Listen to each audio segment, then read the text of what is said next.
Para establecer normas que permitan el buen funcionamiento de esa sociedad, existen los gobiernos desde hace tiempo. Muchos a lo largo de la historia han luchado por que el tamaño de esos gobiernos sea limitado y el poder que tengan esos gobiernos se limite a determinadas actividades específicas. A lo largo de la historia los gobiernos han sido muy grandes, han tenido mucho poder y han sido capaces de hacerse con la propiedad, con la vida de los ciudadanos del reino, de los ciudadanos de la ciudad-estado o de la gente que habitaba un determinado territorio. Y a lo largo de la historia, muchas han sido las luchas para reducir el poder de esos gobiernos y establecer el imperio de la ley, una ley que limite el poder de los gobiernos y afirme el poder de los derechos individuales. Ahora, ¿cuáles deben ser las atribuciones específicas de los gobiernos? Es motivo de discusión. ¿De qué se debe ocupar el gobierno? ¿Se tiene que ocupar de la seguridad? ¿Se tiene que ocupar de la justicia? ¿Se tiene que ocupar de la educación, de la salud? ¿Tiene que hacer carreteras? ¿Tiene que hacer cloacas? ¿Saben son cloacas? ¿Tiene que hacer servicios eléctricos? ¿Tiene que ocuparse de los desvalidos? No se sabe. Acaban de tener dos puntos de vista muy coincidentes en muchos sentidos. Los dos quieren un gobierno muy chiquitito que se ocupe de muy pocas cosas. El moderador está tomando partido ya por la posición de mi adversario. Lo cual muestra que el moderador es muy inteligente. O el gobierno no sirve para nada. Ese va a ser un poco el kit de la cuestión. Ambos creo que desconfían de los políticos. Vamos a ver hasta en qué medida y qué tipo de rol quieren asignarle al gobierno. Para eso vamos a hacer un combate. Ya lo conocen, creo, Martín Krause, alias el alemán. Martín Krause.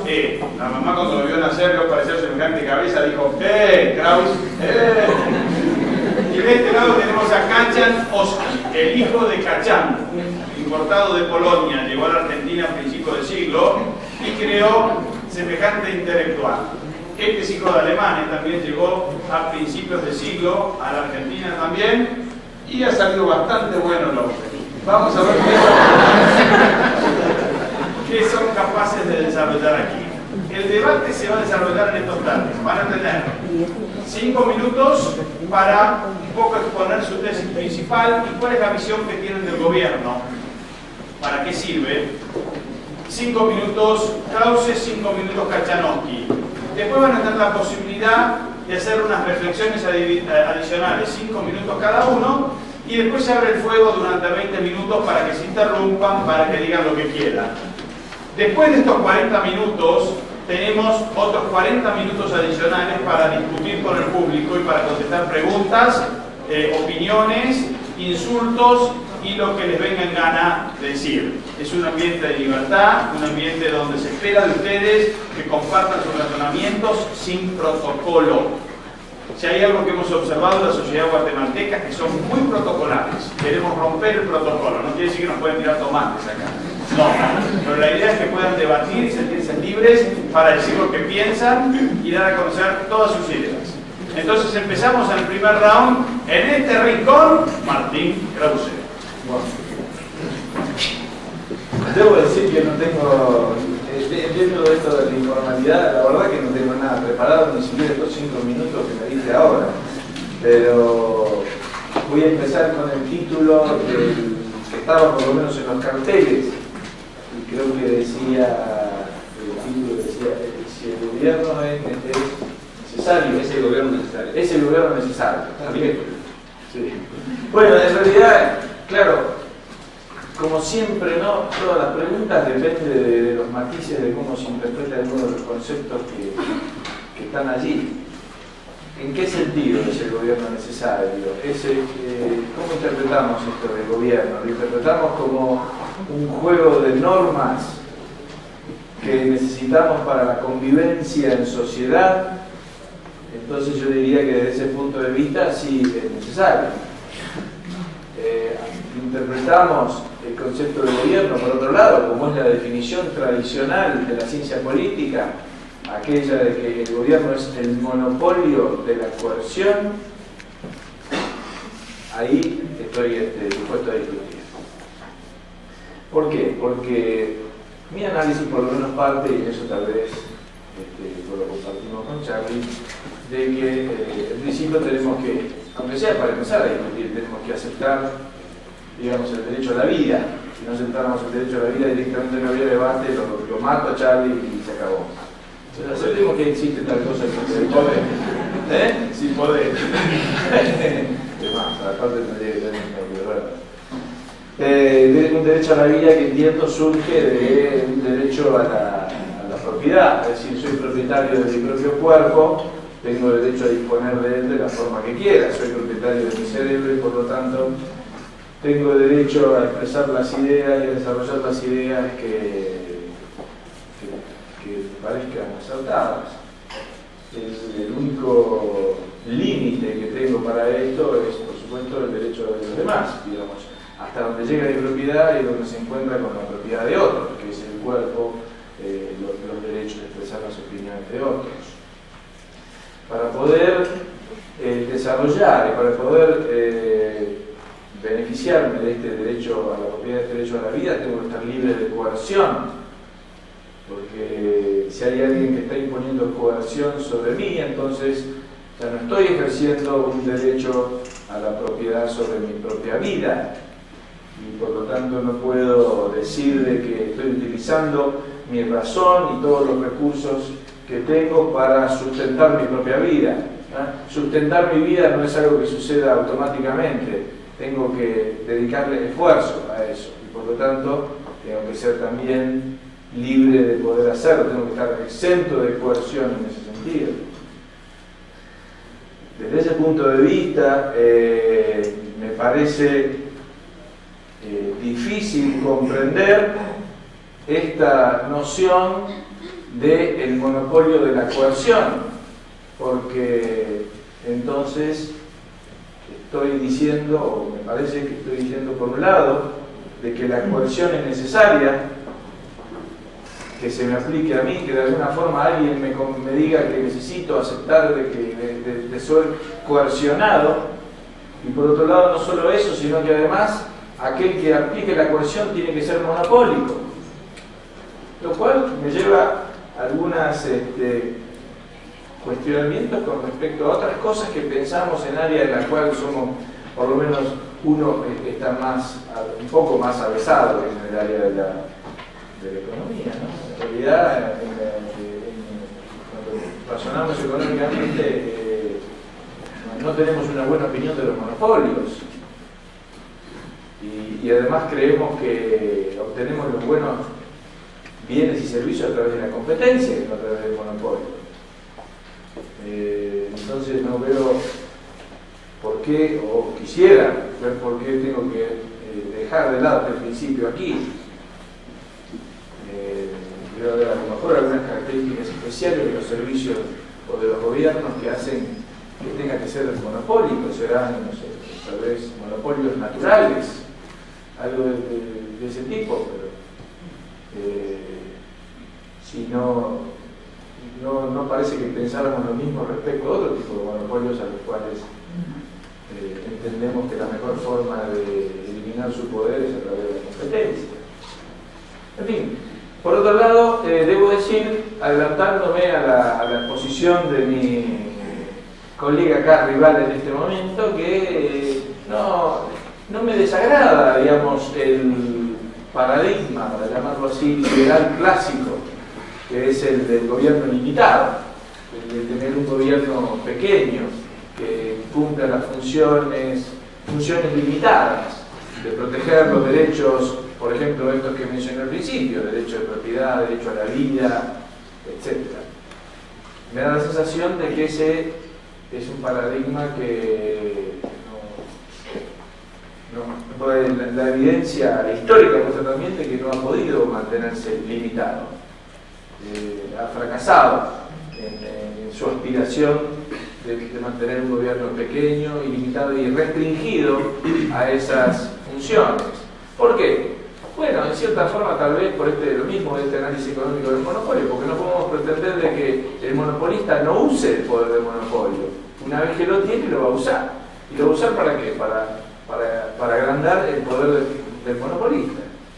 Entonces no es de extrañar que el resultado del predominio, digamos, o del modelo del gobierno limitado haya sido un gobierno creciente y cada vez tomando funciones más y más funciones y tomando más decisiones en lugar de los individuos. Debo decir por último que si bien a uno, o a mí particularmente, también me fascinan las utopías y tratar de uno tiene una tendencia, yo creo, a pensar cómo debería ser un mundo ideal. Últimamente he estado perdiendo interés en esto en particular. Creo que el tener una utopía le sirve a uno para saber a dónde quisiera ir. Digamos, hay una frase de Alicia en el País de la Maravilla que es muy buena. Dice Alicia, si uno no sabe dónde va, puede llegar a cualquier parte. Bueno, yo creo que desde ese punto de vista una utopía a uno le sirve para tener un faro allá para dirigirse, pero últimamente, digamos, personalmente me interesa más que ese debería ser, digamos, cómo en la vida real evolucionan las instituciones en distintas direcciones, y no me veo tampoco en la posición de un ingeniero social que vaya a imponer su propia utopía sobre los demás. En general no creo que eso sea posible, además. Por eso últimamente no estoy pensando tanto en cuál sería el modelo ideal de la sociedad, porque creo que tampoco uno puede tener algún tipo de preferencias, pero seguramente la sociedad evolucionará para otros lados y no necesariamente para el que uno está pensando. Primero la frase, cállanos quieto. Bueno, muchas gracias, Krause, por sus sabias explicaciones. Voy a tratar de destruirlo.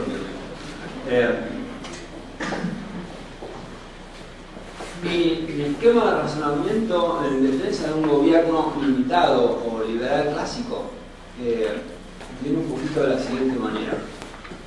Es que los individuos pueden tener relaciones de fuerza o voluntarias, es decir, uno al más fuerte le impone al más débil lo que él quiere y en ese sentido uno gana y el otro pierde.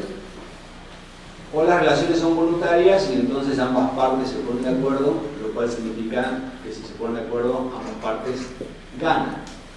Que ambas partes ganen, vale la pena aclarar, no significa que vayan a estar de acuerdo o vaya a haber unanimidad en el conjunto de reglas que se están poniendo para tomar decisiones voluntarias. En todo contrato hay cláusulas y seguramente a cada una de las partes le va a gustar que las cláusulas nos favorezcan más a uno que a otro. Entonces, lo que sí ocurre es que aún dentro de esas reglas que en conjunto consideramos mejor que no tenerlas, va a haber algunas cláusulas que no nos gustan. Nos gustaría modificarlas, pero la otra parte no aceptaría.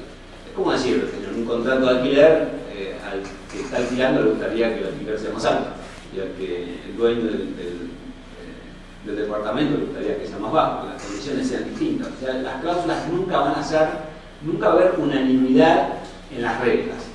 Esto sea, bueno, si es compulsivo está claro. Ahora, si es voluntario, es que estamos aceptando ciertas cláusulas, por más que algunos puntos no nos gusten, porque el total del conjunto de las reglas nos provoca un beneficio, lo cual implica renunciar a ciertas cosas que nos gustaría que fueran de otra manera. Esto surge casi naturalmente porque las personas somos todas distintas y tenemos preferencias. Entonces, si a lo que apuntamos o a lo que apunta un liberal clásico es a que las relaciones entre las personas sean voluntarias y pacíficas. Y acá, entonces, tenemos que ver cuál es el medio. Si el medio es un monopolio de la fuerza, un gobierno clásico, como está mencionando Martín, o es la ausencia de gobierno, por ahí una posición más al estilo Rothbard, donde él está pensando en policías privados, en justicia privada, o sea, en la ausencia de un monopolio formal que no sé hasta qué punto, vamos a ver, podría ser operativo o no. En ese sentido, podríamos casi definir la función del Estado liberal, no digo lo que tenemos ahora, y después otro punto importante, Martín, es si la historia mostró o no que esto se puede contener dentro de los límites. Es aplicar fuerza defensiva, y me parece que esta diferencia es muy importante. Ya yendo al punto de Martín que decía, ¿por qué me van a aplicar la fuerza a mí? Que no es lo mismo la fuerza ofensiva que la fuerza defensiva. Es decir, no es lo mismo ir a robar que evitar que me roben, son dos puntos distintos. Entonces, lo que debería estar en claro es que el Estado liberal debe aplicar fuerza defensiva, no fuerza ofensiva. Entonces, su misión, salvo que se vaya de este punto, es evitar que cualquier persona o grupo de personas dentro de una sociedad le imponga por la fuerza algo a otro. Y entonces hay lo que podemos decir los derechos de las personas, cómo se van generando ahí, es que para que las relaciones entre las personas sean voluntarias, necesito 3 derechos importantes, que no sé si vienen de Dios, de la razón o de lo que, pero que en ausencia de estos 3 no podría haber una relación voluntaria entre las personas, que son la vida, la propiedad y la libertad. Entonces, nosotros cuando nacemos no estamos firmando un contrato con nadie acerca de que me va a respetar la vida, la propiedad, etc. Se supone que nacemos con esos derechos y que además los necesitamos si lo que queremos, que aspiramos, es a una sociedad de relaciones voluntarias. Todos los demás derechos en realidad son consecuencias de respetar estos 3. Por ejemplo, una persona en realidad no tiene derecho a la educación, porque si alguien tiene derecho a la educación, quiere decir que otro tiene la obligación de educar. Más bien, lo que tienen es que ustedes, si vienen a la Francisco Marroquín, entonces la universidad y ustedes adquieren derechos y obligaciones. Ustedes tendrán la obligación de pagar todos los meses los aranceles, y la universidad tiene la obligación de darles educación. Hicieron un contrato. En el momento que hacen el contrato, cualquier contrato implica que surgen derechos y obligaciones de las partes que están contratando. Pero ahí se forma el derecho o la obligación de las personas, en el momento que hacen las transacciones. No antes. Pero para poder hacer y generar todos esos derechos, que es lo que Hayek llama como los derechos espontáneos, y se van formando por uso y costumbre, necesitamos del respeto de estos 3 básicos, que es la vida, la propiedad y la libertad. Entonces, el liberal clásico lo que está diciendo es la mejor manera de salvaguardar estos derechos es con un Estado con un monopolio de la fuerza. Lo único que no puedo dejar a las fuerzas del mercado es esto. Es decir, esto tiene que ser defendido y no depende de la oferta y la demanda. Es decir, es anterior. Es más, la oferta y la demanda se pueden generar y las relaciones pacíficas se pueden tener en la sociedad en la medida que esto sea respetado. Luego no lo puedo dejar a, digamos, a las mismas fuerzas del mercado que dejo una telefónica o dejo la alimentación, lo que sea, porque entonces sería como decir, bueno, podría ser que el más fuerte imponga la fuerza. Y ahí, con esto cierro para por ahí debatir mejor, es que a lo largo de la historia yo no estoy tan seguro que no se haya podido contener el poder del Estado. Como decía Churchill, la democracia, o como lo entendía él, es el peor sistema político que tenemos si descartamos a todos los demás. Es decir, no podemos buscar un mundo perfecto. Pero, dependiendo del tiempo de la historia que tomemos, cuando Martín dice, bueno, el poder del Estado no ha podido ser contenido, ¿es desde qué punto a qué punto? Porque si tomo desde el siglo XVIII o XIX en adelante, claramente el poder del Estado creció. Ahora te querría ver viviendo en la Edad Media, donde parecería que claramente desde ese punto hasta el actual, con todos los ups and downs que puede haber, ha habido una fuerza importante. Es decir, no creo que sería muy utópico pensar que esto va a tener una tendencia ascendente, pero tenemos de repente estados como el de Rusia, que adquiere un poder enorme y de repente o cosas como el mismo Argentina, ¿no? Que es un campo de experimentación solo por el hecho de que tenga Palermo y argentinos.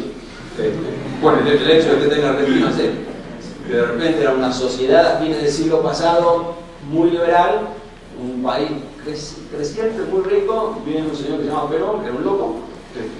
Entonces, todas las empresas que eran privadas las estatizó, generó una pobreza enorme y ahora volvemos, me gustaría avanzar mucho más, pero digamos, respecto de esa situación a la actual, podría decir el poder del Estado se limitó. Entonces, que creció, que bajó, depende mucho de los puntos históricos que esté tomando. Cacha, primer round. Yo les voy a patear la pelota afuera, y bien veo que tenemos una audiencia muy joven, son muchos de primer año acá, ¿no es cierto, chicos? Sí. Último, levanten las manos de primer año. Hay unos cuantos.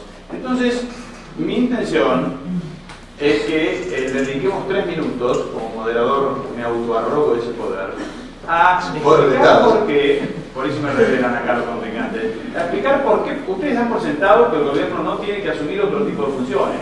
Es decir, están diciendo, los dos coinciden en que como máximo el Estado se tiene que hacer cargo de la justicia y de la seguridad. Pero están descartando que ponga hospitales, está descartando que provea medios para educar a aquellos que no tienen fondos para educarse en sí mismos. Están descartando que genere impuesto a las ganancias y le saque parte de los ingresos excedentes a los ricos para proveérselos a los pobres.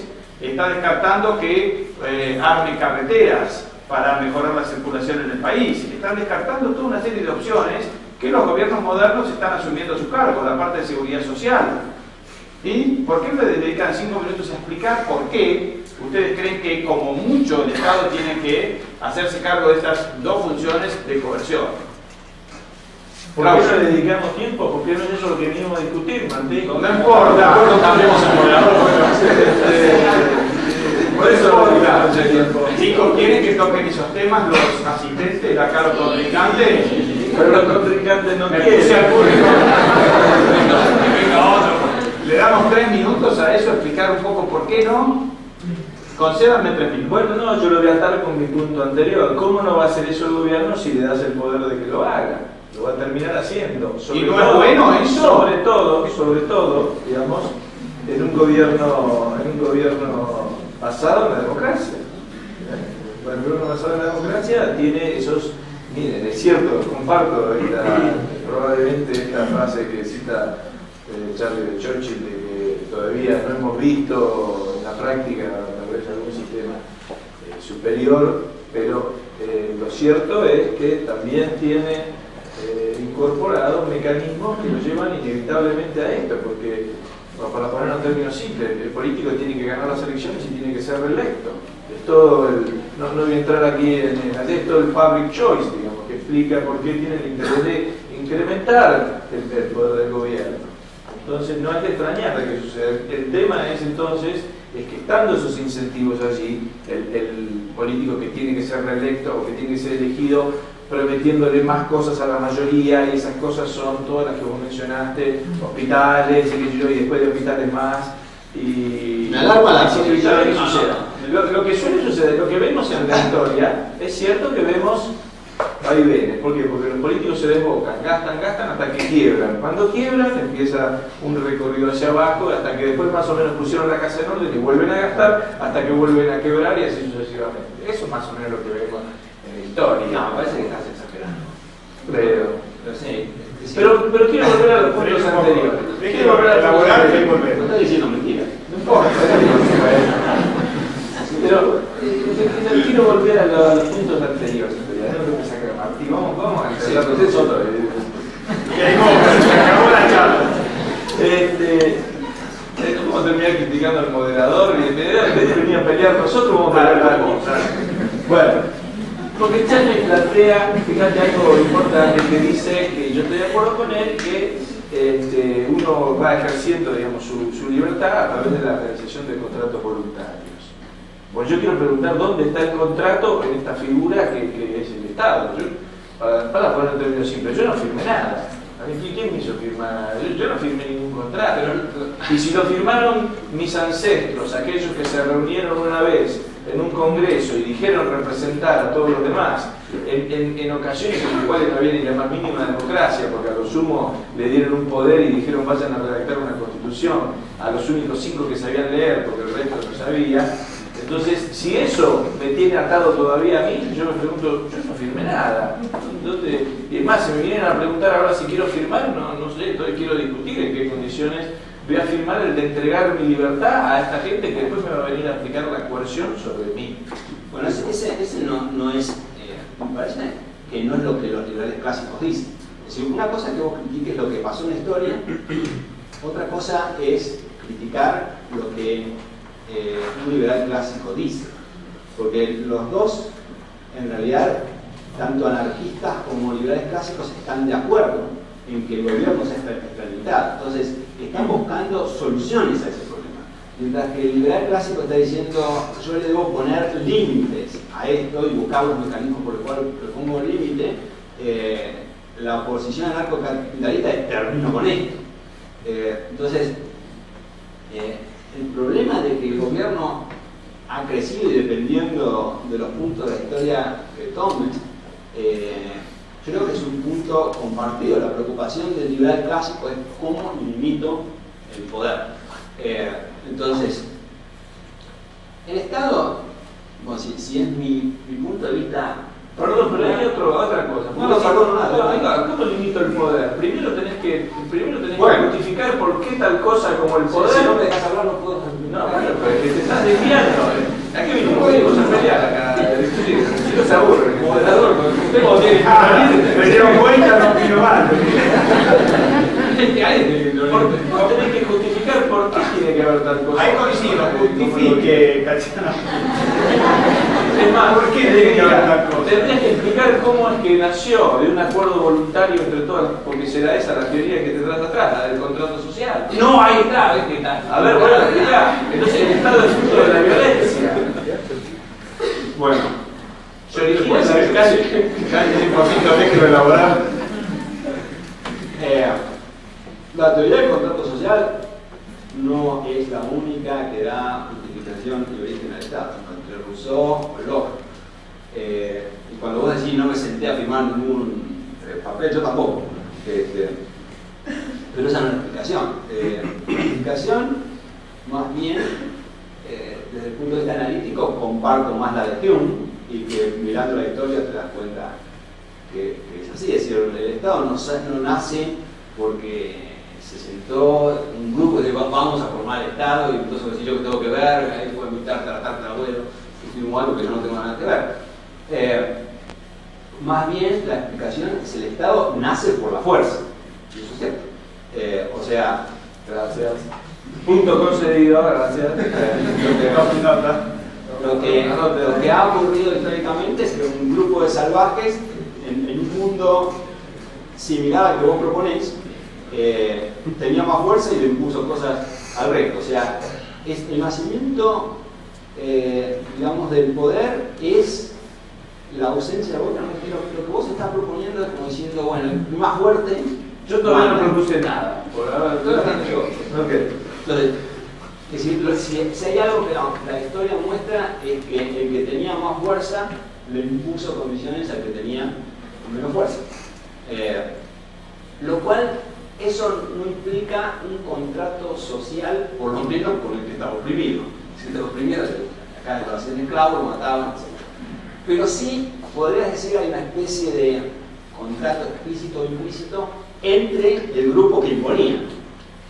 Es decir, por lo menos un acuerdo entre ellos debía haber. Pero eso no es lo que un liberal clásico está sosteniendo. Ahora, de esos primeros tribus y más fuertes que le imponen condiciones a los más débiles, es como que van creciendo alianzas y se van formando de a poco estados muy totalitarios, es decir, como el de Egipto o aún después en Roma y las monarquías libertarias se van formando de esa manera, ¿no? Es más, cuando cae el Imperio Romano, vos ves que en el fondo tenés un montón de cosas similares a las que vos proponés, ¿no? Familias que tenían distintos territorios, señores feudales, que hacían alianzas, nombraban un rey para alianzas estratégicas, de manera que la ausencia del Estado en forma monopólica ya fue probada, y ahora el truco fue al despotismo. Así que el que teníamos fuerza le imponía reglas a los otros. Entonces, los nobles y los reyes tenían sus leyes propias y las leyes para el resto. Y los liberales clásicos que hicieron, dijeron, esto que están proponiendo, esto que surge del poder, tiene que ser limitado. Y entonces ahí empieza, de 1215, la Carta Magna, y la Revolución Gloriosa, y la Revolución Francesa, y la Revolución Americana, etcétera, que son intentos de ponerle límites al poder. De manera que si toma una trayectoria lo suficientemente grande, lo único que veo es que el liberalismo clásico fue exitoso imponiéndole límites al poder. No todo lo que nosotros nos gustaría, pero siempre le ha puesto límites. Hoy vivimos en mucha más libertad que a principios de la era, ¿no? A mí me gustaría que hay algo que me parece que no han definido, es cuáles son las atribuciones que en una sociedad ideal o del tipo de las que les gustaría vivir le concederían al gobierno. Parece ser, Charlie, que vos estarías de acuerdo o estás de acuerdo con el sistema de impuestos a que deben ser pagados en forma coercitiva, más allá de la tasa, que según vos tiene que ser baja. Pero a vos te parece que una función propia del gobierno es para proteger los derechos a la vida, a la libertad, a la búsqueda de la felicidad, aplicar la fuerza represiva, tengo un voto. Y obligarías a todos los ciudadanos que estén de acuerdo o no estén de acuerdo a pagar impuestos para mantener a ese gobierno. ¿En eso estarías de acuerdo? Sí, pero a ver, ese es un poco el arsenal de golpes bajos que tenemos, porque si la gente tanto estima la función del gobierno, ¿por qué es que hay que obligarla a pagar los impuestos, verdad? Porque lo que estamos diciendo es, necesitamos dentro de una región que las relaciones entre los individuos sean voluntarias, lo cual requiere aplicación de fuerza represiva. ¿No sería una contradicción, señor Cachanowski, eso? Bueno, tanta contradicción como decir me asocio en un club y me imponen reglas que no me gustan. O soy educante y tengo que pagar te puedo decir, te vas, voy a otro, bueno, te vas a otro país. Te puedo llevar mi propiedad. Y te va a estar la casa, te va a salir un poco caro, pero bueno, te puedo llevar todo. Sí, es decir, digamos, no pretenda violar las leyes de la física. Ahí sí. Ahora, con el cante pasa lo mismo. Si te vas, vos le planteaste una complicación a él. Ahora, ¿vos qué complicación? No. Vos ¿estás de acuerdo con la imposición de impuestos a la población para que el gobierno cumpla con una serie de funciones defensivas? Defensivas, perfecto. Ahora, pongamos el punto opuesto. Vos estás diciendo que estás en contra de esa imposición a la ciudadanía de pagar tributos para la manutención de un Estado chico. Entonces, ¿cómo se resuelven los conflictos entre personas? ¿Cómo financiás a la justicia o cómo financiás a las fuerzas de seguridad? Es decir, aparentemente en un Estado donde no existe gobierno, o sí existe gobierno, eso no me termina de quedar claro. Acá estás planteando vos la inexistencia de gobierno o estás planteando la existencia de gobierno pero financiado voluntariamente. ¿De qué se trata? Claro, bueno, ahí entramos en el tema de las utopías, ¿no es cierto? En realidad, pero lo cierto es que sí, mi punto parte de decir, es cierto, comparto lo que decía Charlie respecto a lo que ¿Vamos? No, es que vos aceptaste mi posición, por eso la comparto.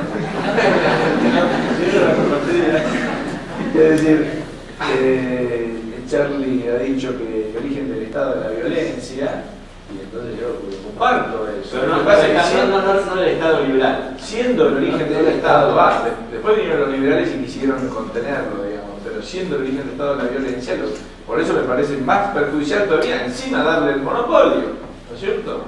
¿Y qué opciones hay? Ahí surge la pregunta esa de quién custodia a los custodios, que es algo que en última instancia, desde mi punto, el modelo de liberalismo clásico no ha sido, o en última instancia, no es capaz de dar una situación definitiva y satisfactoria. ¿Pero por qué decís eso si en realidad ha dado una respuesta definitiva? Bueno, no definitiva, pero sí como tendencia a limitar el poder, clarísimo. Bueno, pero no.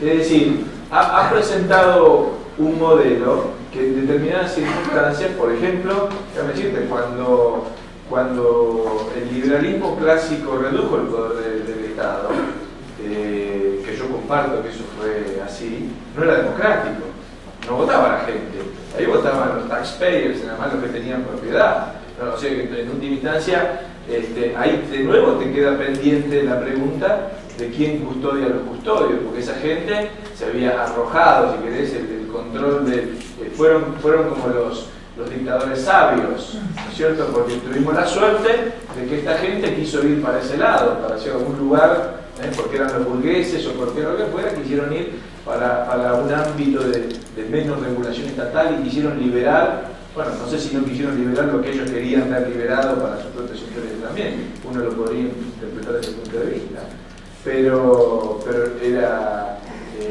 eso tampoco era, no era democrático. No sé si puede razonar así, porque siempre que está tomando la decisión es un grupo. Entonces podría decir, la Revolución Americana claramente fue una revolución en contra de la Revolución Inglesa. Ahora, ¿qué decimos? ¿Todos los americanos? Si siempre es un grupo que lidera y toma la decisión. Ahora, Charlie, hay algún punto que me parece que quedó sin contestar por de tu parte, que es un punto fuerte de él. Vos te plantea él, ¿se consulta a la ciudadanía sobre si ellos adhieren al sistema de gobierno y por lo tanto a la coerción que implica pagar impuestos, te guste o no te guste, porque si no pagas más preso? Es decir, ¿cómo se justifica desde el punto de vista moral el hecho de tener que obligar a la gente a formar parte de un contrato al que no adhirió en forma explícita? Es que de otra manera, digamos, es la manera. ¿No podrías intentar financiarlo voluntariamente? Te lo dejo como opción.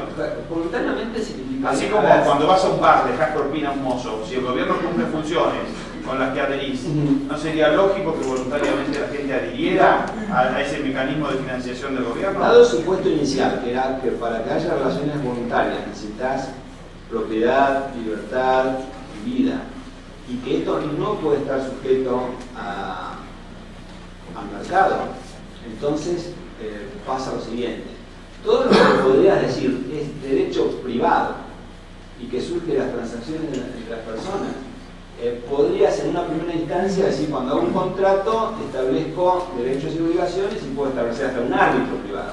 Si en caso de que tengamos diferencia, fulanito, Eduardo Martí es el que es. Ahora, supongamos que hacemos un contrato nosotros y estamos medio borrachos y te elegimos a vos como árbitro. Entonces, después que volvemos a la normalidad, Martín seguramente no respeta las normas del contrato y yo te digo, mételo preso. Y él dice, no, yo no cumplo. Vos necesitas poder de policía. Entonces, ahí termina la función del árbitro privado. Después necesitas alguien que tenga la aplicación de la fuerza. Entonces, el mecanismo en un sistema liberal clásico es que el juez está decidiendo ¿quién tiene razón? ¿Quién tiene razón? Y tiene la fuerza de la policía para, en caso de que salió perdiendo, no queda. Ese es el mecanismo. No es que la policía actúe antes, primero tenía que haber un juez. Entonces, yo te pregunto, en una sociedad donde no hay digamos, fuerza de última instancia, que es el gobierno, con todos los defectos que tenga, ¿no? Entonces, si alguien no respeta el contrato, dice, ¿qué fachemos? claro, es decir, o si alguien me roba por la calle, en derecho penal es más complicado, me roba. Entonces, ¿a qué juez vamos? Y el ladrón dice a mí no. Y entonces el juez del ladrón dice, yo tengo mi policía para afrontar la decisión del juez del ladrón. Es decir, ¿quién está diciendo? Ven ahí. Krause. Fíjate que, bueno, por ahí meternos, cambiar de chocan dos autos y la compañía de seguros se arreglan entre sí. Pero en última instancia. Sí, pero el punto es. El punto es. Tu argumento también no para en quien tiene. ¿Cómo dijiste la frase? La fuerza de última instancia, algo así. Sí, la fuerza de última instancia. Sí, no, porque tu argumento lleva a una cadena interminable de razonamiento, porque nunca hay nadie que tiene la fuerza en última instancia, porque ahí estás en el problema ese de quién custodia a los custodios. Estos tienen la fuerza en última instancia, entonces tendría que haber alguien arriba de esto que controle a esto. Bueno, y arriba otro, y así sucesivamente, y no se terminamos supone con que es nada. el proceso electoral. Es decir, ¿Y si no hay proceso electoral? pues no es proceso electoral, pues en el que va a querer. No, el proceso electoral en última instancia, por el contrario, lleva a un mecanismo en el cual cada cual trata de rapiñar, digamos, de aprovecharse a expensas de los demás. Claro, bueno, pero eso no es, a ver, primero, no es un sistema liberal clásico, uno. Y dos, ¿qué otro sistema lo haría mejor? En última instancia creo que todo parte de esta diferenciación que vos estás haciendo entre fuerza defensiva y ofensiva. Una vez que le diste un cañón a alguien, la bala no sabe diferenciar mucho si está ofendiendo o defendiendo. La bala sale y explota. Entonces ese es el problema, que por eso no puedes establecer el límite, porque no puedes decir, ahora, es como la bomba, vos querés hacer como una bomba neutrónica que mate a los buenos y no mate a los malos. ¿Vos pensás que los militares norteamericanos hacen lo que quieren? Bueno, en Kosovo, no sé, que no sabría qué decirte. ¿Por qué derivaron a los militares norteamericanos? No, digo, porque él dice una vez que le doy cañón a alguien, hace lo que quiere, no hace lo que quiere. Eso es Exactamente, es decir, hay algunas dudas. Hay límites importantes y de hecho no parece haber habido límites al gasto militar. Y me pregunto si la gente está dispuesta, ¿por qué no contribuye voluntariamente para el incremento del gasto militar que tuvo los Estados Unidos? Y quiero preguntarte si a los norteamericanos les encanta que vayan sus hijos y se mueran en Kosovo o en Vietnam. eso lo estás decidiendo a través de un proceso electoral. Es decir, vos lo que estás diciendo es cuánto es el presupuesto que se va a gastar en fuerza. Entonces, si la gente está votando, igual que votás dentro de un club privado. Ahora, bueno, y los que no votaron, bueno, pero es lo mismo que en un club privado. ¿Sí? Entonces, yo acepté entrar al club y vamos a votar si lo pintamos de rojo o de azul. Bueno, eso no. Ahí me interviene el no, moderador. vos no me estás dando elección ninguna de clubs. Sí, Vos me estás diciendo, país. yo soy la fuerza acá, y si vos no me pagás a mí, te mando a la IRS y vas preso. ¿Qué me estás dando a elegir? No me estás dando a elegir nada. Sí, eso es lo que yo estoy pasando sin elegir, pero vos me mandás a la policía. No, el club te va a mandar a la policía igual. No, si vos estás dentro de un country y no pagás los gastos comunes, te va a mandar a la policía. Bueno, yo entré voluntariamente al country. Yo compré mi propiedad Y hay un punto que queda sin aclarar, porque también si a través de la mayoría, a través del esquema democrático, se autoriza a incrementar el presupuesto militar o determinadas funciones, ¿por qué no se puede a través del mismo mecanismo sacarle más plata a los contribuyentes y dedicar esos fondos a la creación de escuelas? Porque el liberalismo clásico en cuanto a los límites del gobierno me parece que ahí es bastante claro, a pesar de todo, que es el Estado no puede tener más derechos de los que tienen las personas individuales. Entonces, si yo digo tengo derecho a la obligación, ahí estás violando tu propio derecho. Yo como persona individual no tengo derecho a cobrar impuesto a nadie. Y sin embargo el Estado sí. Empieza a refutarme antes que yo también. Sí, por lo que Quedan 2 minutos. Con terminar tu conclusión de tu razonamiento, hacemos 1 minuto más para que redondeen y abrimos el debate público. Si yo digo tengo derecho a la educación, quiere decir Que alguien tiene la obligación de... Claro, digo, me aparezco todos los días, todas las veces en tu casa y digo, Eduardo, no te la plata, no voy a educar. Si yo no tengo ese derecho, ni vos tenés esa obligación. ¿Sí? Entonces, si yo como persona no tengo ese derecho, no se lo puedo transmitir al Estado. O sea, cuando el Estado te mete la mano en el bolsillo a vos para darme la plata a mí, está violando derechos. ¿Qué es lo que se hace cobrando impuestos? Bueno, y es lo que hace cualquier fuerza privada, como Al Capone, que lo propone para Alto fuego. Conclusiones, 1 minuto razonamiento final Krause, 1 minuto Kachanowski, para establecer bien claramente sus posiciones. ¿Cuál debe ser el rol del gobierno y cómo debería estar organizado el gobierno en una sociedad ideal si es que existe tal cosa como gobierno? Krause. No, es que vos me decís que yo no tengo conclusiones para dar, porque creo que este es un debate que apenas esto es la punta del iceberg y por lo tanto llegar a una conclusión sobre esto es responder y darle solución a todos los temas que plantea la filosofía, la ciencia política, la economía y va mucho más allá de mi capacidad. Algo para divertirnos. Si querés te cuento un chiste. ¿Qué quiere ser rey? No sé, creo que nada más que plantear dudas que surgen respecto muchas veces a las consistencias lógicas de los argumentos que uno siempre creyó que eran... yo creo que una actitud sana en todos nosotros es esa actitud de los chicos que se preguntan todo y que cuestionan todo y que no dan por sentado de que, como me suele pasar a mí muchas veces con los alumnos, de que el Estado siempre estuvo ahí y por lo tanto no hay ni siquiera que cuestionarlo. Yo quiero tener esa actitud de decir, no, a ver, vamos a cuestionar esto porque no lo doy por sentado. Pasa en muchos ámbitos. Vamos a discutir el tema monetario, y en eso estaremos de acuerdo, pero te enfrentás con los alumnos en general y dan por sentado, por ejemplo, de que es necesaria la existencia de un banco central, porque como si siempre hubiera existido. Y por ahí a un alumno le decís, pero un momentito, el Banco Central fue creado en el año 1935, es decir, que hubo 20 siglos antes en los cuales no hubo. Y es como, era una institución que siempre estuvo ahí y yo pensé que siempre debía estar. Entonces, simplemente creo que es un buen ejercicio, no creo que ni yo vaya a imponer ninguna utopía ni tenga la capacidad de hacerlo, pero creo que nos enriquece a todos que cuestionemos a las últimas consecuencias instituciones que muchas veces damos como cosas intocables. Cacha, me alegro mucho que no tenga ninguna conclusión. Yo creo que sí, la propuesta es un gobierno limitado al estilo clásico, lo cual implica que la misión del gobierno es solo aplicar fuerza defensiva, vigilar que las relaciones entre las personas sean voluntarias. Esto implica un gasto, ese gasto debe ser compartido entre todos, generalmente bajo, y que de todas maneras es cierto lo que dice Martín, en el sentido que el Estado se te puede ir de las manos.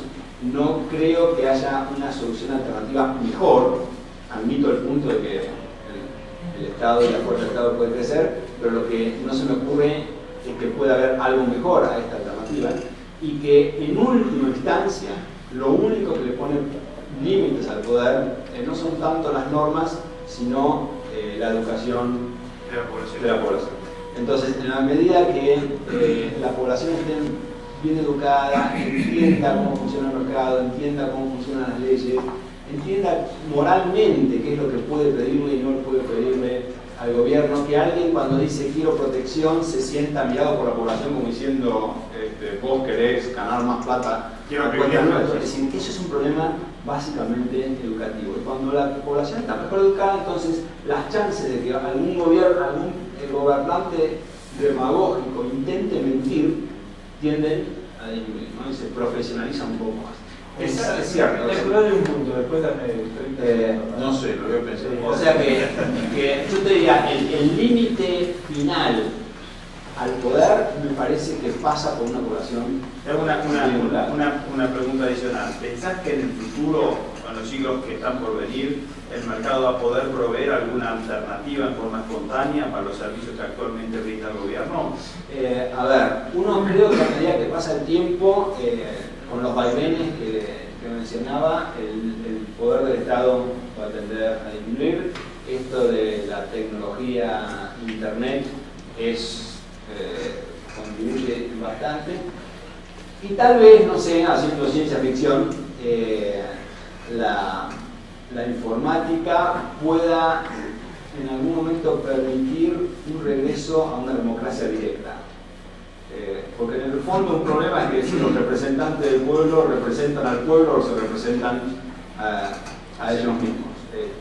Bueno, ahí quiero poner y que de repente no sería lo mismo que una compañía le vaya a pedir privilegios a un grupo determinado de legisladores a pedirle el privilegio, a decir, propongo supongamos que la propuesta de una empresa sea, yo propongo que ustedes me tienen que comprar a mí. Entonces, es distinto a decirle al grupo de legisladores, denme monopolio. Y sobre la mesa. Le pongo bajo la mesa o algo por el estilo. Entonces, tal vez la tecnología en ese sentido le ponga un límite más. Después tengo el otro punto que ojo, la democracia directa con mucha reacción que nos da a todos la posibilidad de participar puede ser un arma terrible sobre la cual alertaron ya, por ejemplo, los padres fundadores al diseñar la Constitución de los Estados Unidos. Para poner el ejemplo más típico, digamos, si en la Argentina se sometiera a votación por democracia directa, que hay que matar a los rubios, yo perdí. Yo votaría. Claro, eso es lo que me da miedo, digamos. Porque me quitan las chicas de Buenos Aires. Es decir, que no me resuelve el problema. Charlie dice algo que yo comparto, que si la gente estuviera educada, el gobierno limitado sería una posibilidad.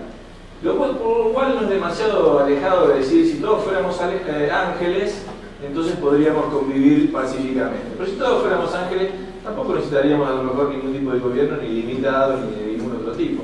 El tema es que no lo somos. Y por último, fíjate que ¿qué es lo que limita a los gobiernos? Si el gobierno tiene alguna tendencia inherentemente al monopolio, deberíamos encontrarnos con un gobierno mundial. Porque entonces... No, conclusión falsa. ¿Cómo que no? El razonamiento tendría que haber un solo gobierno en el mundo. Yo precisamente, mi punto es que lo que limita muchas veces el poder de los gobiernos es la competencia, en este caso la competencia entre ellos. Si los Estados Unidos ahora no van e invaden todos los países que se les da la gana invadir, es porque saben que, ojo, que hay otros muchachos en el otro lado que le están haciendo la competencia. Y que en ese sentido eso es lo que en cierta forma limita su poder. Entonces yo me pregunto, ¿por qué no analizamos este mecanismo de competencia que limita el poder para ver cómo se puede trasladar a otros ámbitos, digamos, cómo se puede trasladar o llevar más allá? Alto juego, game over. Acá se acabó el tiempo y vamos a darle participación a la platea para que opinen, castiguen a los expositores, insulten y se diviertan un poco usted también. Sí, señor. Dentro del gobierno que usted planteó, con impuestos, las cosas que dijo, ¿cómo ve usted el principio de subsidiariedad? Si lo debe jugar el gobierno o no, en qué circunstancias, ¿cómo? No creo que el principio de subsidiariedad entre dentro de ese tema. El mercado, es decir, por lo general el principio de subsidiariedad, si me veo bien, no sé cómo se dice en Guatemala, pero en Argentina cómo lo saben. Que el Estado debe hacer todo aquello que el sector privado no hace. Y en realidad, si vieron algo de economía, es que si el mercado no lo hace, es porque hay otras prioridades. De manera que porque el Estado no lo deja. Bueno, estaremos de acuerdo en eso. No estoy de acuerdo en nada. Es decir, el mercado hace lo máximo posible. El Estado lo que puede hacer con el impuesto es cambiar las prioridades que la gente eligió, y dentro de esas prioridades está, es decir, muchas donaciones. Es decir, lo que pasa es que si las empresas quieren destinar sus donaciones a tal actividad, el Estado viene y se le pone un impuesto y la destinó a otro. Para las empresas, si ustedes entran a ver datos, donan mucho más dinero de lo que la gente se imagina, ¿no? Es decir, existen en el sector privado actividades así como, digamos, de apoyo a gente, a ONGs, muchísimos. El problema es quién establece la prioridad, si un grupo de legisladores o el mercado. Y para poner un ejemplo más, es igual que cuando el Estado permite, supongamos, salud y uno va a un hospital a morirse. O promete educación y después lo único que generó es una diferencia enorme entre el que se educó en un colegio público y uno privado. Así, en el fondo está agrandando la diferencia. Este concepto de la subsidiariedad lo traduzco ahora a términos económicos. Es la idea de Samuelson del bien público, un bien que el mercado no puede proveer y que lo debe proveer el Estado. Como a lo mejor los que estudian economía acá sabrán que el ejemplo que Samuelson dio de eso es un faro. Y después vino otro señor, un premio Nobel de Economía también, que se llama Ronald Coase, que volvió a Inglaterra y le probó que por 400 años había habido faros privados en Inglaterra. Así que ahí fue a parar el argumento del señor Samuelson y del bien público y de la subsidiariedad. Más preguntas al público. Sí, señorita. Yo entiendo el punto de vista de Krause en el aspecto teórico, pero en el aspecto práctico, ¿qué soluciones propone? Ninguna. Perdón. ¿Se escucha la pregunta bien atrás? ¿Se escucha? Sí. ¿Qué soluciones proponés? ¿Quién me llamó a mí para ser el ingeniero social de esta sociedad y decir que la voy a cambiar según mi criterio? Sí, yo no. Es decir, no, si te refieres a si hay utopías de cómo podría ser organizada la sociedad de otra forma, las hay. En fin, sería largo ahora de entrar y todas ellas están sujetas a muchas críticas, de las cuales voy a decir que no son ciertamente muchas irrazonables, pero que modelos que distintos autores han no sé ni siquiera si son posibles. Por esa razón planteaba al principio de que no me siento, no me interesa tanto qué debería hacerse, porque tampoco creo que yo tenga en ningún momento la posibilidad. Sí veo modelos de cosas, lo que mencionó Charlie. Un modelo de lo que yo veo es Internet. Es una sociedad que surge espontáneamente, arma sus propias reglas, que no hay una autoridad impuesta, define sus propios códigos, evoluciona, en fin, cosas intrigantes que suceden en la sociedad. El alien Internet. Bueno, eso sucedió en otras épocas cuando en el mundo había áreas nuevas. Cuando se conquistaba el oeste, se desarrollaban comunidades, se desarrollaban normas jurídicas evolutivas. Seguramente si el hombre alguna vez va a la luna, a lo mejor tendremos algo así en el nuevo mundo. No sé qué decirte, pero esos son los temas. No creo que me sienta con una... Más preguntas. Sí. Yo tengo una pregunta para ustedes y para todo el mundo. Yo creo que la verdad es que el Estado, como muy decía Juan Carlos, se ha limitado y ha rebasado sus límites. Y entonces, por ejemplo, si vemos al gobierno federal de los Estados Unidos y su deuda de $3 trillones, que eso ya es un número que no se maneja, que es muy difícil de manejar. Yo creo que el Estado, muy bien lo llamó Buchanan Leviatán, ¿no? Ese monstruo apocalíptico que ya se salió de sus bordes, entonces, de sus límites. Entonces ya tenemos un problema, que es ese Estado que invadió muchas de las áreas de la libertad individual y de cómo las personas libremente intercambian entre sí. Entonces, tanto el anárquico como el Estado limitado, digamos, tiene ese problema, y yo lo que pregunto es, por ejemplo, la solución que da Public Choice y digamos, hacer que las mayorías sean calificadas o hacer que el gobierno tenga que preguntarle a la población, digamos, por medio de plebiscitos, si la población quiere o no determinado bien y que haya más transparencia en la sociedad. Si no se podría tomar esa propuesta como una democracia, como ustedes decían, más directa y más perfecta en cuanto a limitar a ese monstruo que ya se salió de sus límites, digamos, y que es tan grande y que es un problema tan grande. Y digamos que la deuda externa no solo es la deuda de Estados Unidos, sino es la deuda mundial. Entonces, ya tenemos un juego de que abrimos un hoyo para tapar otro y nos endeudamos a corto plazo para pagar la deuda a largo plazo. Es un juego constante de una expoliación mundial, si ustedes quieren. Entonces, ese gran problema, ¿cómo solucionarlo? Pues, desde los dos puntos de vista, el Estado de Derecho limitado o el anarquismo, ¿no? Totalmente de acuerdo, no sé si es la solución definitiva, pero la Escuela del Public Choice creo que he hecho muy buenas contribuciones y muy buenas propuestas para ir en esa dirección. perfectas nunca son. El hecho concreto que tenemos es el Estado ser extralimitado dependiendo del punto histórico que tomemos, ¿no? Porque cuando tomamos la época de las tiranías o los reyes, las monarquías absolutas, estaban muchísimo más desbordados. No lo tomemos solo en el sentido económico, es decir, las personas, por más que tal vez no había empresas del Estado, pero las personas no tenían libertad, ¿no?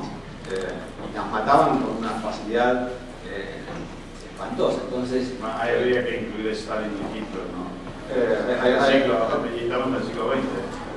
Fantástico, y surgido de un proceso democrático.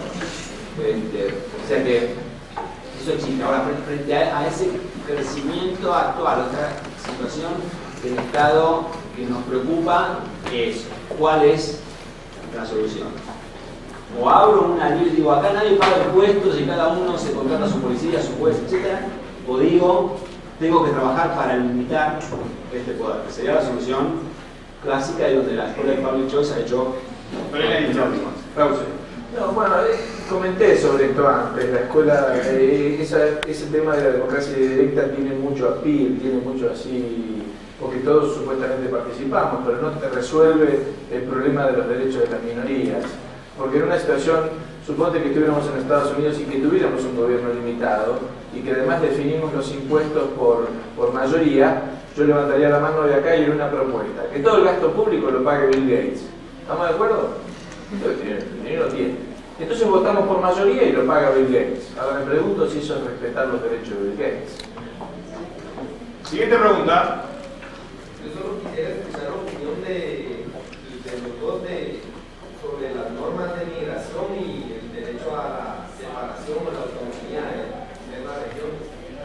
Esa brava, César me gusta. Krause arranca. Definitivamente estoy de acuerdo y creo que sería, ya que alguien decía que proponía algo práctico, yo creo que un camino hacia una mayor competencia de gobierno sería, en cierta forma, lograr la aceptación del derecho de secesión.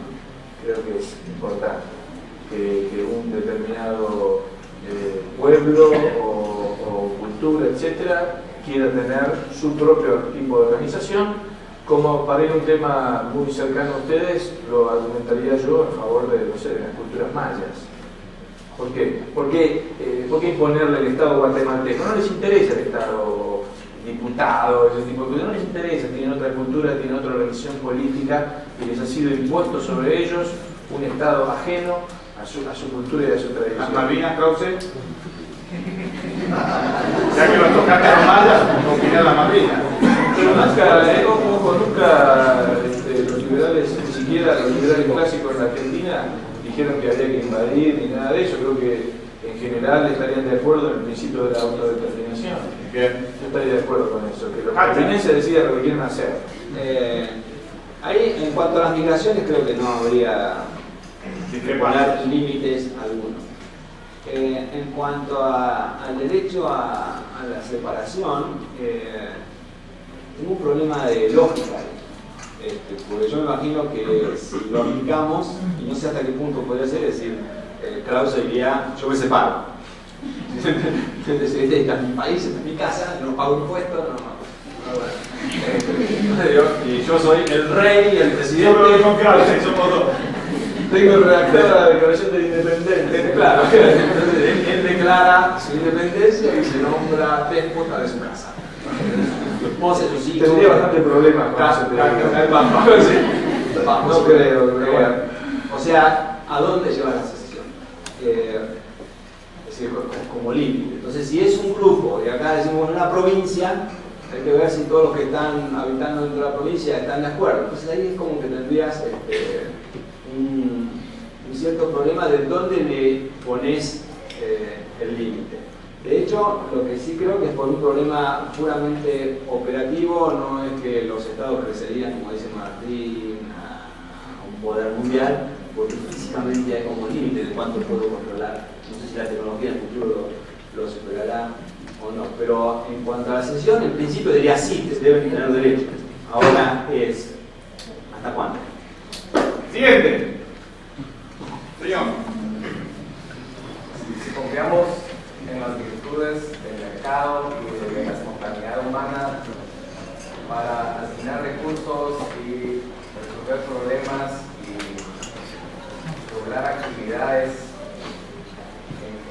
mayoría pues de las actividades de la sociedad, ¿por qué no confiamos en las mismas virtudes del mercado, de la espontaneidad, para regular lo que serían aspectos o actividades como seguridad, justicia, policía, etcétera? Porque a mí me parece muy sensata y muy sabia la afirmación de Krause, que dice, bueno, la escuela de Krause allá atrás. ¿cuál es la solución? ¿Cuál es la solución? la insensatez de Krause.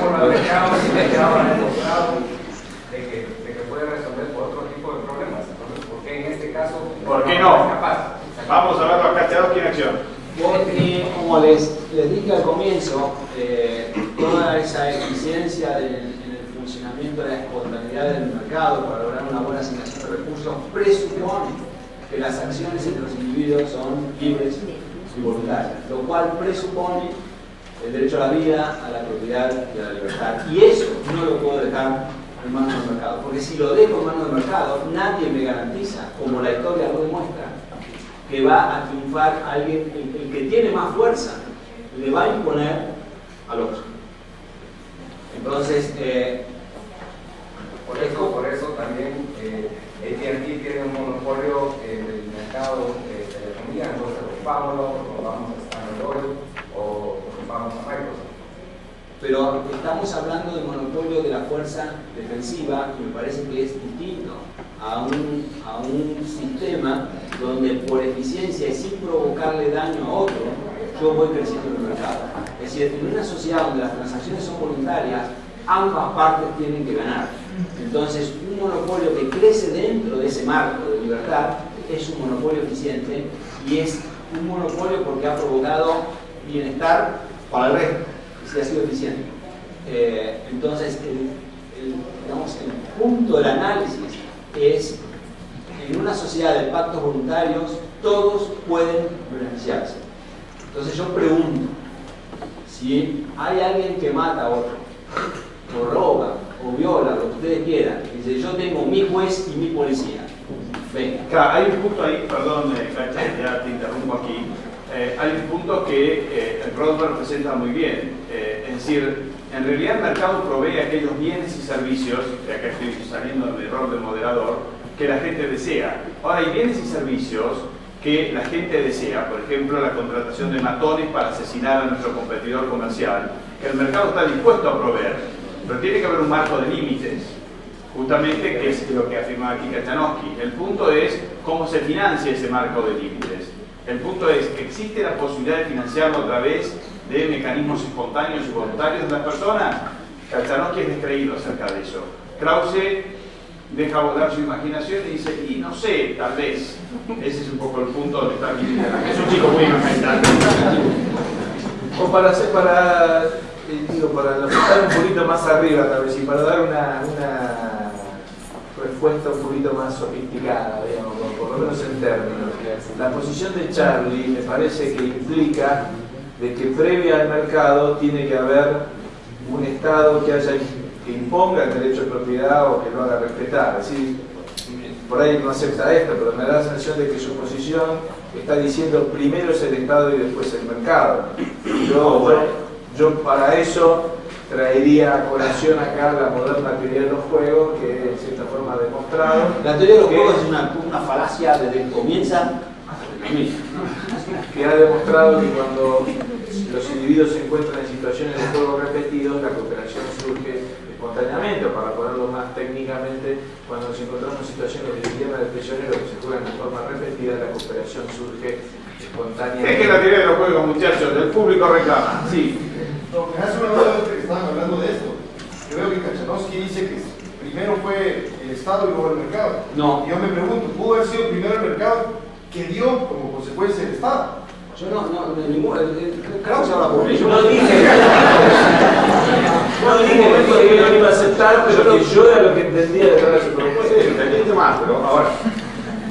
Yo lo que dije es que en algún momento de la historia, y eso basta solamente a leer la historia y hay buenas pruebas, un grupo más fuerte le impuso condiciones a un grupo más débil. No salió esto de un contrato social, así nació. y a lo largo de la historia fue evolucionando con subas y bajas, y el liberalismo clásico, el gran mérito del liberalismo clásico fue ponerle límites a ese poder que venía creciendo y que surge de el que tenía más armas, más fuerza, etc. Es decir, de hecho, cuando ustedes ven la historia, los pueblos que aprendieron primero a montar a caballo tenían una ventaja enorme, era como el internet de la época. Es decir, un hombre a caballo equivalía a 10 a pie, lo mataba. Entonces, solo por montar a caballo, y estoy diciendo caballo, no caballo, solo por montar a caballo ponía retos. Entonces, creo que la historia muestra bastante. Sí, ¿no? horse, que entonces, entender más. solo por ride on a horse, que el hecho de poder montar le dé la posibilidad de imponer las reglas. Cuando no es, el sistema liberal clásico es distinto. Acá no la pone el que tiene más fuerza. Acá se respetan o debemos marchar a eso con todas las dificultades que ustedes quieran. 3 preguntas más. Adelante. Señor al fondo. Sí, en relación a los juegos, estoy de acuerdo con el señor Kachanowski cuando habla de la propiedad privada, la libertad y el derecho a la vida. En relación a la propiedad privada hay un libro de los años 30 de un economista, Eli, en donde lista todas las condiciones que tiene que proporcionar el Estado para garantizar la propiedad privada. La primera de ellas es el registro de la propiedad privada, que alguien diga, bueno, ese señor llegó primero y puso los mojones. La segunda es la defensa que usted mencionaba. ¿Quién defiende esa propiedad privada de los bárbaros extranjeros y de los vecinos propios? En fin, entonces, definitivamente el Estado, estoy de acuerdo con usted, se necesita para garantizar la propiedad privada. Nació junto a la propiedad privada y nació junto a la agricultura, a la vida sedentaria. En relación al mercado, se puede decir también que en el mercado el elemento fundamental es la competencia. Y si nos vamos al fútbol, que en la Argentina es un deporte favorito, pensemos cómo se pudiera jugar fútbol, cómo pudiera haber una competencia sin árbitro, y si las porterías fueran de diferente tamaño y si no hubiesen líneas. Definitivamente tiene que haber un arbitraje para que haya competencia. Entonces, yo creo, pues estoy a favor del señor Kachanowski, que el Estado es necesario para vida, propiedad y libertad, y que la propuesta del señor Krause, cuando le preguntan cuál sería el sistema anarquista, yo tengo un nombre, ¿no? Es el retorno a la barbarie. Tenemos en la antigüedad muchísimos ejemplos de esto. Creo que el hombre, para comenzar, es un animal social, hizo algún tipo de contrato y para que todos salieran beneficiados decidió organizarse y aceptar una serie de normas que benefician a esa colectividad. Esta va para Krause, defiéndase Krause, un comentario, muy bueno el aporte, muchas gracias. No, mi punto es que no estoy tratando de buscar algo que no repita algo que haya dicho, ¿no? Respecto de no, la palabra anarquía quiere decir textualmente ausencia de normas. Yo no estoy hablando de ausencia de normas, simplemente estoy cuestionando que alguien tenga el monopolio de dictarlas y estoy proponiendo de que el mejor mecanismo me parece que viene a ser la competencia de normas, si es que entendemos como a los gobiernos como una estructura de normas para vivir en sociedad. Entonces no estoy hablando de la anarquía y de la ausencia de normas, sino que estoy cuestionando de que alguien tenga el poder monopólico de dictarlas. Y había algún otro punto que, bueno, no, respecto a el tema de la financiación. Y el tema del contrato, ese de nuevo, vuelvo estaría repitiendo un poco eso de que yo no lo firmé. Por lo tanto, no sé por qué me tiene que olvidar. Sí, yo tengo una pregunta. Desde una perspectiva puramente apolística, deductiva, no hay manera de justificar la existencia del Estado. Por lo tanto, eso implicaría que gente como Hayek ¿lo podríamos bautizar como los socialistas mejores amigos que tenemos?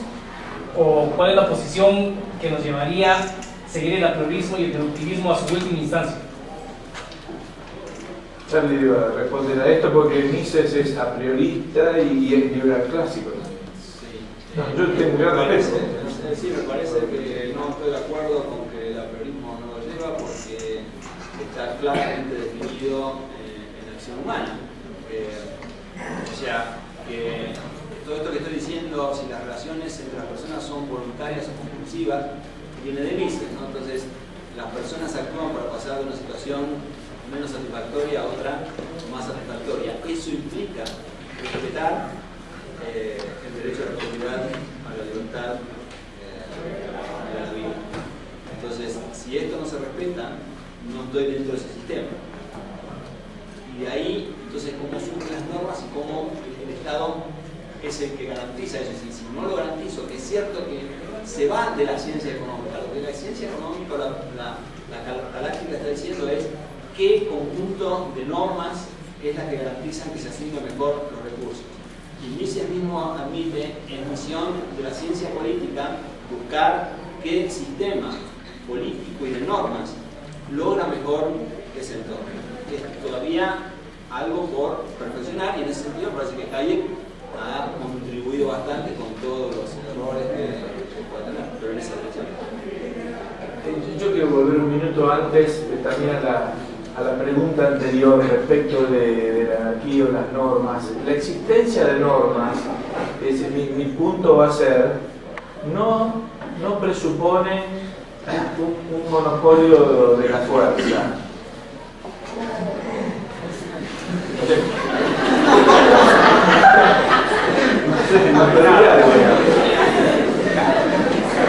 No sé qué pasó. Entonces, ¿ves? Ya pedí un monitor acá porque me estoy perdiendo.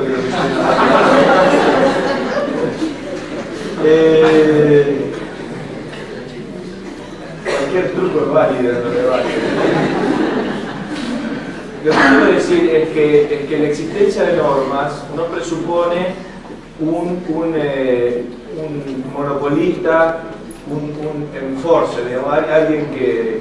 Fíjense ustedes que la principal actividad que se realiza en este planeta no está sujeta a un monopolista de última instancia, y a eso me refiero es el comercio internacional.